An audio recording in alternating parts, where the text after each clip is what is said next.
Assalamualaikum semuanya. Semoga kalian semua dalam keadaan sehat dan dilancarkan rezekinya. Amin ya robbal alamin. Suatu hari istana Baginda Raja kedatangan tamu sekelompok orang Syiah. Tujuan mereka adalah ingin menantang debat agama kepada para ulama di kota itu. Sebagai tuan rumah yang baik, tentu Baginda Raja menyambutnya dengan ramah. Setelah mereka dipersilahkan duduk, salah satu dari mereka berkata, "Maaf Paduka yang mulia, bukannya kami bermaksud kurang ajar, tapi kami hanya ingin menguji sampai seberapa tinggi ilmu agama para ulama di kota ini." Baginda Raja membalas, "Oh tidak apa-apa, saya justru malah tertarik sekaligus bisa menambah wawasan ilmu agama." Baginda Raja lalu memanggil beberapa ulama kota padat yang berilmu tinggi. Tapi sayangnya saat berdebat tak ada satupun ulama Baghdad yang bisa menandingi keilmuan sekelompok orang Syiah kala itu. Baginda Raja hampir saja menanggung malu. Pasalnya para ulama yang ia andalkan harus menelan kekalahan. Tiba-tiba penasehat istana membisikkan sesuatu ke telinga Baginda Raja. "Kenapa tidak undang saja Abu Nawas, orang seperti mereka pasti akan kewalahan menghadapinya," ujar penasihat istana. Menyarankan usulan penasihat istana membuat Baginda Raja merasa mendapatkan angin segar. Ia pun langsung menyetujuinya. Kemudian Baginda Raja berkata kepada sekelompok orang Syiah, "Di kota ini masih ada seorang ahli ilmu yang juga tak kalah cerdas. Apakah kalian berani?" tanya Baginda Raja. "Tentu saja Paduka, siapa orangnya segera hadirkan ke sini," tantang mereka. Maka diperintahkanlah beberapa pengawal istana untuk menjemput Abu Nawas di rumahnya.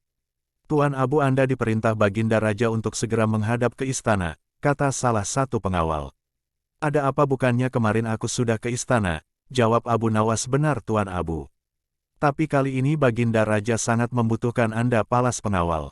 Memangnya kenapa?" tanya Abu Nawas penasaran. "Di istana ada sekelompok orang Syiah, mereka menantang debat ilmu agama kepada siapa saja," jawab pengawal. "Kenapa tidak undang saja para ulama? Tentu mereka lebih pandai daripada aku," ujar Abu Nawas. "Sudah Tuan Abu, tapi mereka semua tidak bisa berkutik," kata pengawal. Akhirnya Abu Nawas pun terpaksa memenuhi panggilan Baginda Raja. Singkat cerita, sampailah Abu Nawas di istana. Di sana nampaklah para ulama Syiah sedang duduk berkumpul di sebuah aula kerajaan. Tidak seperti biasanya, Abu Nawas memasuki aula sambil menenteng sandal miliknya.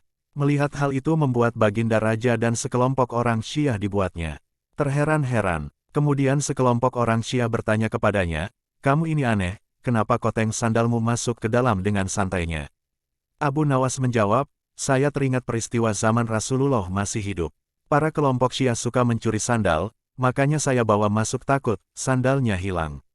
Jawaban Abu Nawas tersebut sontak membuat sekelompok orang Syiah semakin bertambah heran. Begitu juga dengan Baginda Raja, "Kamu jangan mengarang cerita palsu zaman Rasulullah."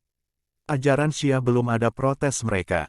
"Kalau begitu diskusi perdebatan kita selesai. Dari mana ajaran agama Islam kalian kalau di zaman Rasulullah saja belum ada Syiah?" balas Abu Nawas. Kemudian Abu Nawas langsung ngeloyor pergi meninggalkan mereka. Sementara sekelompok orang-orang Syiah ini tak bisa membantah pernyataan Abu Nawas. Baginda Raja yang menyaksikan hal itu seketika tertawa terpingkal-pingkal sembari memuji kecerdasan Abu Nawas.